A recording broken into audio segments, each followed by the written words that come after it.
Assalamualaikum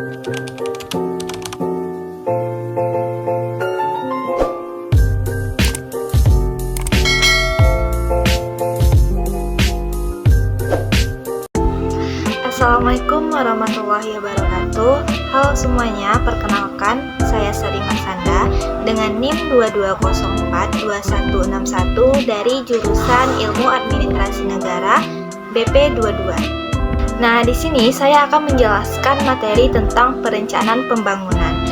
Apa sih itu perencanaan pembangunan?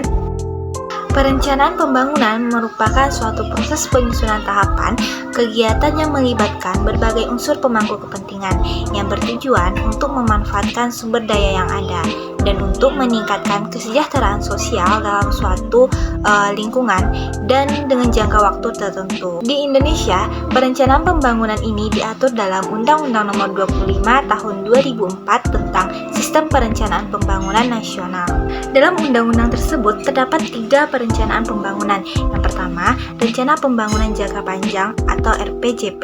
Yang kedua, Rencana Pembangunan Jangka Menengah atau RPJM. Dan yang terakhir, yang ketiga, yaitu Rencana Kerja Pemerintah Daerah atau RKPD.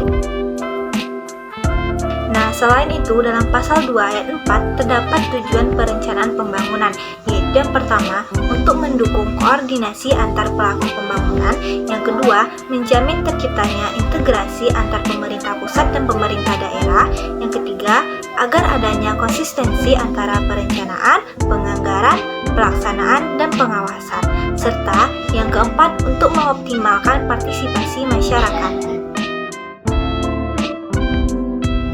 Untuk membuat suatu perencanaan perlu adanya proses yang tepat. Itu juga dalam perencanaan pembangunan yang memiliki beberapa proses. Proses perencanaan pembangunan pada tingkat pusat yaitu yang pertama, mengidentifikasi persyaratan dan tujuan pusat.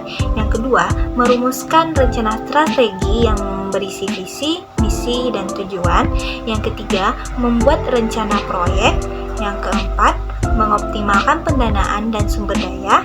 Yang kelima, memperoleh izin dan persyaratan yang diperlukan. Dan yang keenam, melaksanakan dan memantau proses konstruksi dan pengembangan.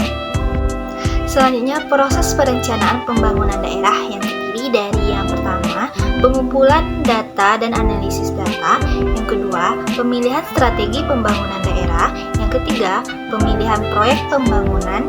Yang keempat, pembuatan rencana pembangunan. Yang kelima, penentuan rincian proyek. Yang keenam, persiapan perencanaan secara keseluruhan dan implementasinya.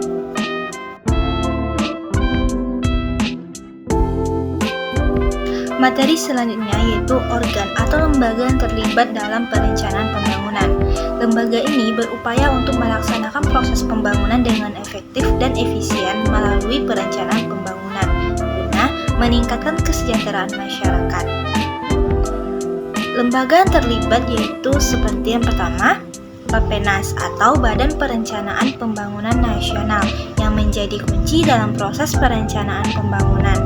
Bappenas ini berada di bawah dan bertanggung jawab kepada Presiden, karena Presiden juga menjadi salah satu lembaga penting dalam perencanaan pembangunan. Yang kedua yaitu kementerian-kementerian pemerintahan yang dimana dalam Undang-Undang Nomor 25 Tahun 2004 menjelaskan bahwa kementerian berkolaborasi dengan perencanaan pembangunan. Selanjutnya, yang ketiga yaitu masyarakat. Adanya partisipasi masyarakat dalam perencanaan pembangunan. Yang keempat, organisasi non-pemerintahan seperti LSM, BUMN, dan lainnya. Dalam perencanaan pembangunan terdapat hubungan antara pemerintah, swasta, dan masyarakat.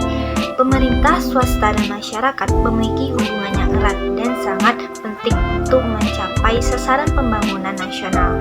Adanya kerjasama antar pemerintah, swasta, dan masyarakat menjadikan media strategi dalam mengatasi permasalahan pendanaan terhadap perencanaan pembangunan.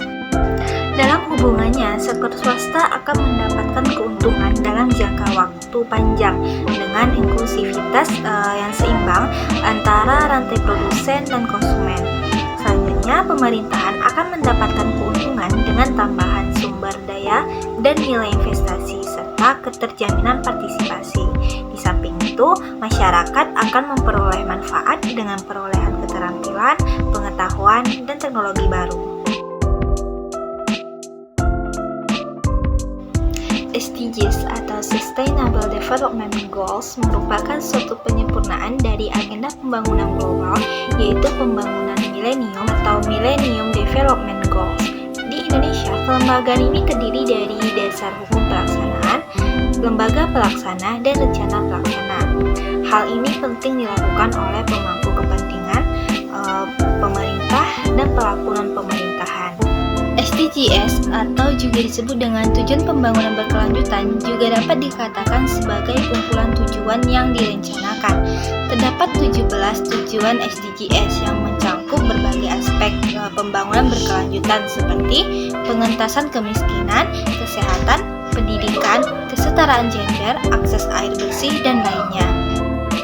Mainstreaming SDGs merupakan proses integrasi tujuan pembangunan berkelanjutan ke dalam kebijakan, rencana, dan strategi nasional. Mainstreaming SDGs ke dalam pembangunan nasional dimaksudkan agar SDGs mendapatkan perlakuan yang sama dengan program lainnya dalam rangka perencanaan pembangunan nasional.